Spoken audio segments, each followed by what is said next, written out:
The disclosure by Victoria Newland, the deputy assistant, under assistant, deputy, whatever, in the, quote, Biden, unquote, administration, that there are biolabs in Ukraine that the US government has failed to secure, despite the self-same US government warning us for weeks that Russia was about to invade Ukraine. Before we get into the swamp of detail on that, let me just tell you how things stand 2 weeks in, day 15 of this thing. There are innocents in Ukraine, undoubtedly. The pregnant women in labor, covered in blood, emerging from a shelled hospital. The dead children lying in the street. But it's harder to figure out who the good guys are. 2 years ago, I was partially suckered by the COVID.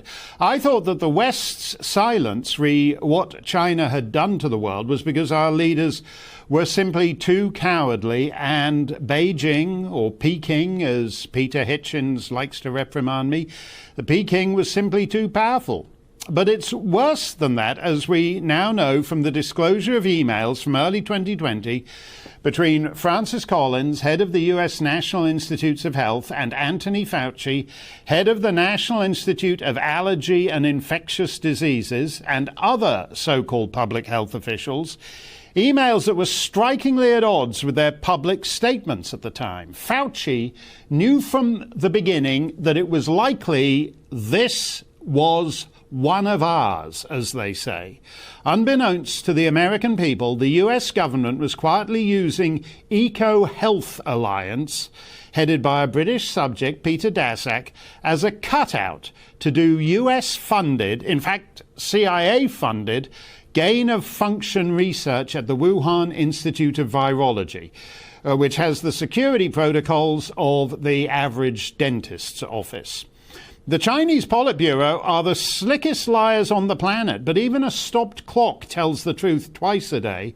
And Chairman Xi's odd insistence that COVID was an American thing turns out to be at least partly true.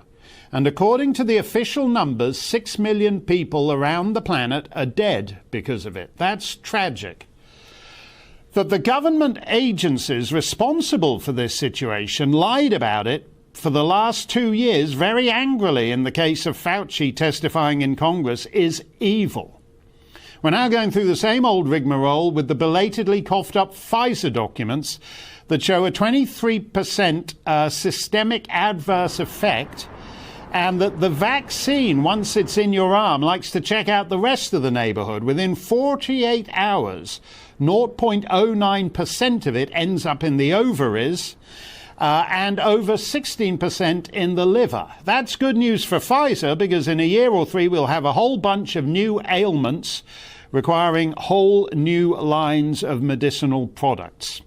There is a gag from a British comedy show, Mitchell and Webb, that has become world famous. The two German officers in World War II sitting around chit-chatting when the penny drops. Are we the baddies?